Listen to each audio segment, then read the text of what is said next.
हेर्नु हामी अहिले दिङ बजेका छौँ।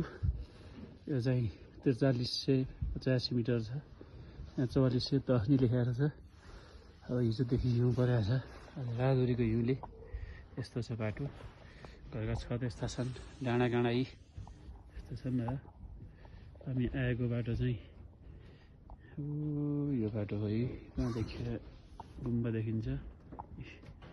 यो बाटो हो उँधो सोमारेबाट आएको। यो कहाँ हो, कसरी जाने हो, कता हो बाटो केही टुङ्गो छैन।